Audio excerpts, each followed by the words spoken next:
అందరికీ నమస్తే అండి. ఎక్కడా లేని విచిత్రమైన పోరాటాలన్నీ కూడా అప్పుడప్పుడు ఆంధ్రప్రదేశ్లో కనబడుతూ ఉంటాయండి. అప్పుడప్పుడు అని కాదు, ముఖ్యంగా చంద్రబాబు నాయుడు గారు ముఖ్యమంత్రిగా ఉంటే చాలామంది మేధావుల పేరుతోనో లేదంటే ఇంకొక రకంగానో కొత్త కొత్త రాజకీయ పార్టీలు పెట్టి దీక్షల పేరుతో కొద్ది వెరైటీగా ప్రవర్తిస్తూ ఉంటారు.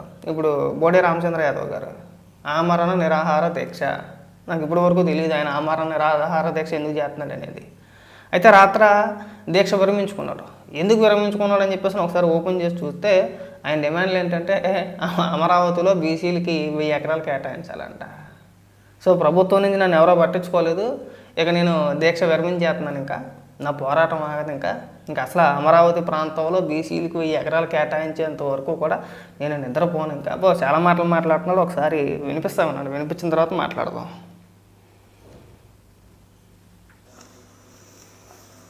ముగిస్తున్నాను. మంచిది. నేను తలపెట్టిన బీసీ ధర్మ దీక్ష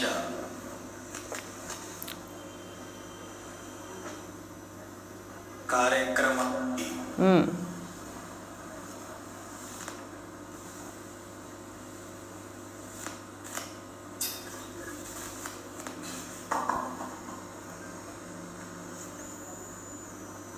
బీసీ ధర్మ దీక్షను ముగిస్తున్నాను.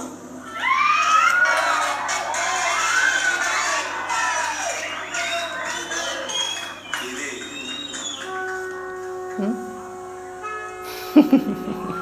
కేవలం ఏం పనిలో ఎందుకు వచ్చిన దీక్షలు చేస్తారో, అసలు ఎందుకు చేపట్టారు, ఎందుకు విరమించుకున్నారండి?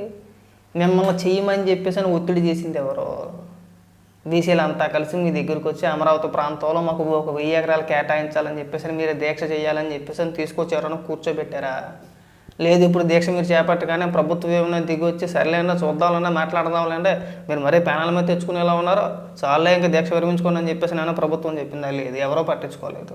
మీరు దీక్ష విరమించుకునేంత వరకు మీరంటూ ఒకరు దీక్ష చేస్తున్నారని చెప్పేసి నాకే తెలియదు. మళ్ళీ మీరు కింద కామెంట్లోని కమ్మ కాపు అని చెప్పేసి నన్ను వేరే కులాలకు ఆపాదించేసి మాట్లాడమాకండి. నేను బీసీనే సార్, మేము బీసీనే సార్. మనం ఏదన్నా అడిగితే న్యాయబద్ధంగా ఉండాలి, చెప్పించి కొట్టేటట్టు ఉండకూడదు. అమరావతి ప్రాంతంలో 1000 ఎకరాలు సరే బాగానే ఉంది, మీ లాజిక్ బాగానే ఉంది. బీసీలకు 1000 ఎకరాలు కేటాయించాలి అమరావతి ప్రాంతంలోని. మరి ఓసీలకు కూడా ఎంతో కొంత కేటాయించాలి కదా. పోనీ వాళ్ళకు 1000, మరి ఎస్సీలకి అండి, మరి వాళ్ళకు కూడా ఎంతో కొంత కేటాయించాలి కదా. ఎస్సీలకు 1000, ఎస్టీలకు 1000, ఇతర కులాలు ఎవరైనా ఉంటే కనుక వాళ్ళకు 1000, ఇంకొకరికి 1000 పనిచేద్దాం. అలాగా ఓటాలు వేసేసుకుందామా? వేసుకుందాం. ఏ బార్లోనూ కూర్చొని ఓటాలు వేసుకుంటే అయిపోయాయి. నీకు 1000, నీకు 1000, నీకు 1000. ఏం దిక్కుమాల దీక్షలండి, ఏం దిక్కుమాల రాజకీయాలు చేస్తున్నారు మీరు? అసలు ఏమైనా బుర్ర ఉండి ఏమైనా చేస్తున్నారా? కుటుంబానికి 5 ఎకరాలు అడగండి, లేకపోతే అమరావతి ప్రాంతంలో ఒక్కొక్క కుటుంబానికి 5 ఎకరాలు అడగండి, బాగుంటుంది సార్. రైతుల భూములు రైతులు ప్రభుత్వానికి ఇచ్చారు. ఎందుకు ఇచ్చారు? రాజధాని నిమిత్తం ఇచ్చారు, అవునా? సరే, మన ప్రాంతం అభివృద్ధి చెందుద్ది, మన రాష్ట్రం అభివృద్ధి చెందుద్దనే ఉద్దేశంతో ఇస్తే వెళ్ళి నాకు అదే కావాలి, 1000 ఎకరాలు కావాలి, ఏ సరిపోతాయా? మనం సంపాదించిన ఆస్తుల్లో ఎవరికే 10 రూపాయలు మనం దానం చెయ్యం. మనం 10 రూపాయలు ఎవరికే పట్టుమని 10 రూపాయలు మనం దానం చెయ్యం. దీక్షల పేరుతో ఇక్కడ డ్రామాలు ఎందుకు చేశారు, ఎందుకు విరమించుకున్నారండి? మిమ్మల్ని ఎవరు చేయమన్నారు, ఎవరు విరమించుకోమన్నారు? రాజకీయ పార్టీల నాయకుల ఒత్తిడితో ఎవరు ఒత్తిడి చేయలేదు మిమ్మల్ని. సరే, ఈ విద్వేషాలు రెచ్చగొట్టే అంశాలు పక్కన పెడితే బాగుంటుందండి. మీరు ఒక రాజకీయ పార్టీ పెట్టారు, బాగానే ఉంది. కేవలం బీసీలకు ఒకనో లేదంటే ఇంకోటి మనం పోరాటాలు చేయకూడదు. రాజకీయ పార్టీ అన్న తర్వాత అన్ని కులాల వారు ఉంటారు. ప్రాంతాల వారీగా మనం చిచ్చుపెట్టాలనో కులాల వారీగా చిచ్చుపెట్టాలని చెప్పేసి చేయకూడదు.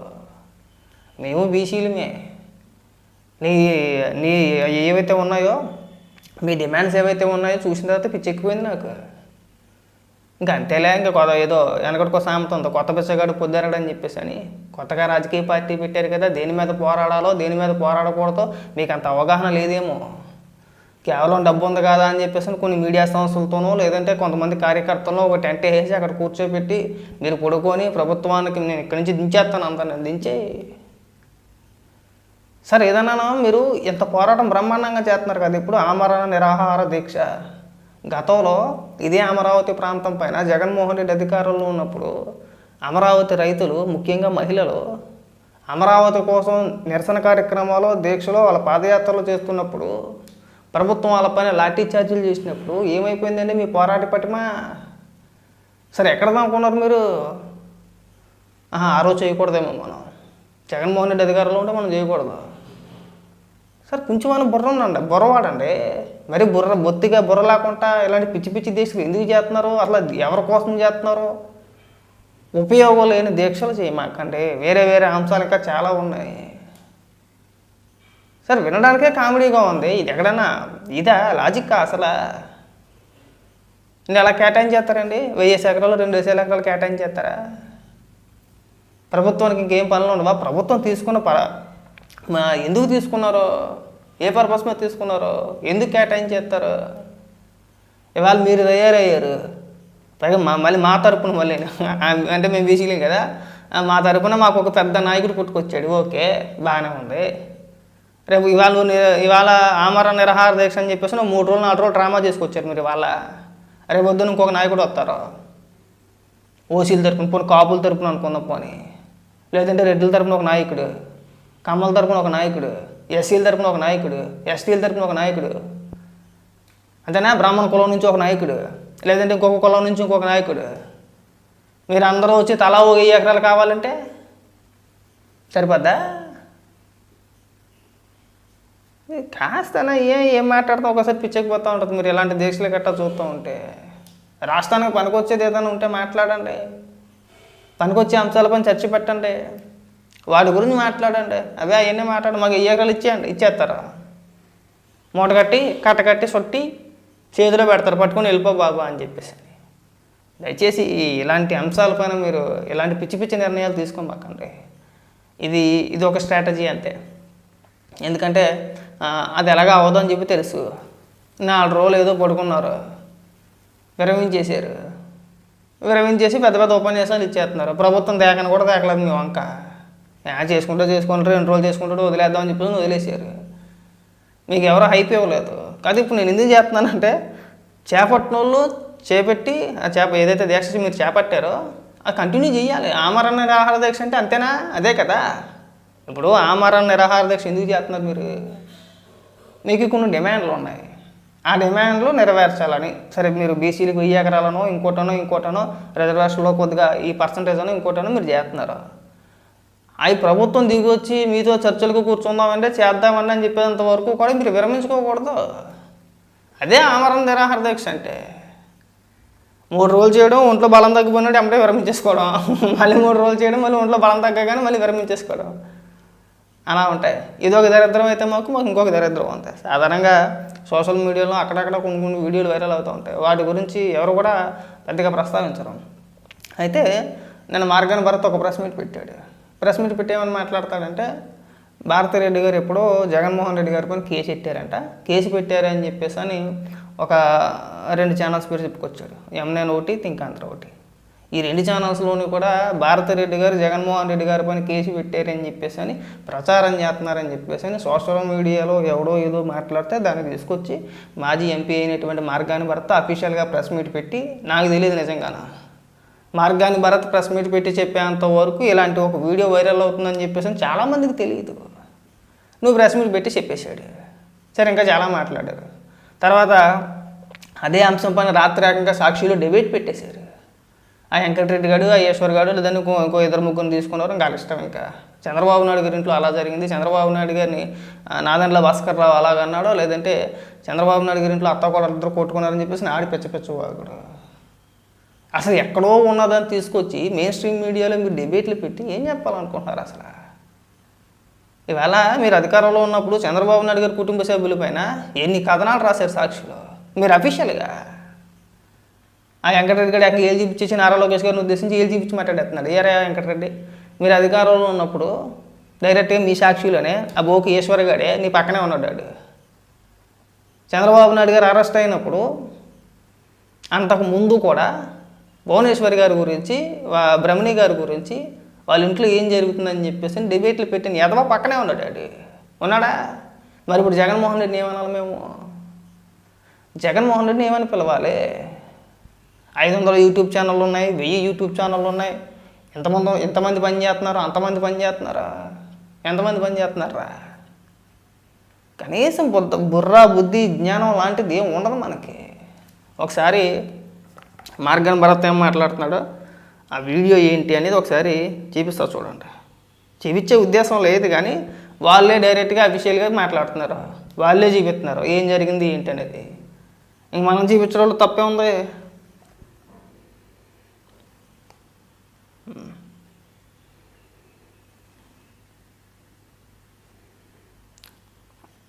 ఇక రాత్రి సాక్షిలో పెట్టిన డిబేట్ మాట. నారా భువనేశ్వరి చంద్రబాబుకి డబ్బులు లేకపోతే ఇంట్లో తిండి పెట్టట్లేదని నాదెండ్ల భాస్కర్రావు అన్నాడు. తిరుపతి రైల్వే స్టేషన్లో చంద్రబాబు జేబులు కొట్టేవాడని నాదెండ్ల భాస్కర్రావు అన్నాడు. కృష్ణమోహన్ చెప్పిన మాట ఇది. లోకేష్కి అక్రమ సంబంధాలు ఉన్నాయని చెప్పేసి బయట పెట్టారు. ఎవడో కామూరి వెంకటరెడ్డి గడు వాగుడు. ఇరా మీరు అధికారంలో ఉన్నప్పుడు అదే వాగారు, ఇప్పుడు అదే వాగుడు అవుతున్నారు. ఏదో ఒక చిన్న వార్త వచ్చింది, అప్పుడెప్పుడు భారతిరెడ్డి గారిని జగన్మోహన్ రెడ్డి గృహం కొట్టాడు, ఆవిడ గృహహింస కేసు పెట్టింది పంజాగుట్ట పోలీస్ స్టేషన్లో 2000 సంవత్సరాలు అని చెప్పేసి ఒక చిన్న వార్త బయటకు రాగానే గుడ్డలు దించేసుకుంటారు. బాధ కలిగేసింది అందరికీ. మీకు సిగ్గనిపించట్లా? అప్పుడు మీరు కథనాలు రాసినప్పుడు ఏమైపోయింది? అదేం గాలి వార్త ఏమీ కాదు. ఏబిఎన్ రాధాకృష్ణ అంటే ఆయన డైరెక్ట్గా చెప్పలా, మీరు ఎక్కువగా నన్ను కెలుక్కుంటే 25 ఏళ్ల కిందట ఏం జరిగిందో నా నోటితో నేను చెప్పాల్సి వచ్చింది, ఆ పరిస్థితి రాకూడదని అనుకుంటున్నాను అన్నాడు. సరే కొన్ని కథనాలు లీక్ అయినాయి, సో అని చెప్పేసి అని. అందులో ఏదో ఒక వీడియో బయటకు వచ్చింది, దాన్ని తీసుకొచ్చి మెయిన్ స్ట్రీమ్ మీడియాలో పెట్టేశారు. ఏదో మమ్మల్ని అలా అంటారా? భారతమ్మ గారిని అలా అంటారా? భారతమ్మ గారే మీకు అమ్మ. భువనేశ్వరి గారు మహిళ కాదు, షర్మిల గారు మహిళ కాదు, విజయమ్మ మహిళ కాదు, బ్రహ్మణి గారు మహిళ కాదు, పవన్ కళ్యాణ్ గారు కుటుంబ సభ్యులు మహిళలు కాదు, భారతమ్మ మాత్రమే భారతమ్మ మహిళ. ఉండాలి, మన పార్టీ నాయకులకు ఉండాలి, మన పార్టీ కార్యకర్తలకు ఉండాలి. మనం అధికారంలో ఉన్నప్పుడు ఏమని వాగాము, ఏమని వాగించారనేది తెలియాలి మనకి. ఉండద్దా? మీ ఇష్టానుసారంగా మీరు కథనాలు రాయలేదండి, ఇంట్లో ఆడవాళ్ళని తిట్టించలేదా? అక్కడ దాకా ఎందుకే నిన్న మొన్నటి దాకా మీరు అధికారంలో ఉన్నప్పుడు షర్మిలని పచ్చిబూతులు తిట్టించారు, ప్రెస్ మీట్లో పెట్టి ఏడ్చింది. ఇవాళ మీరు మాట్లాడుతున్నారు ఈ అంశాల గురించి పిచ్చి పిచ్చని. ఆ వీడియో కూడా వినిపించదలుచుకోవాలా, దరిద్రం కూడా అదే ఎందుకు వచ్చింది మనకి. సరే కుటుంబాలు అన్న తర్వాత గొడవలు లేకుండా ఉండవు, మొగుడు పిల్లలు అన్న తర్వాత గొడవలు లేకుండా ఉంటాయి ఖచ్చితంగా. అత్తాకోడలు అన్న తర్వాత గొడవలు లేకుండా ఉండి అవి కూడా ఖచ్చితంగా ఉంటాయి. పైగా దాన్ని కూడా ప్రస్తావిస్తున్నాడు వీడు. బ్రహ్మణి గారును భువనేశ్వరి గారు అంటే కొట్టుకున్నారంట. వాళ్ళ కుటుంబ సభ్యులంతా ఇవాళ కూడా కలిసే ఉన్నారు.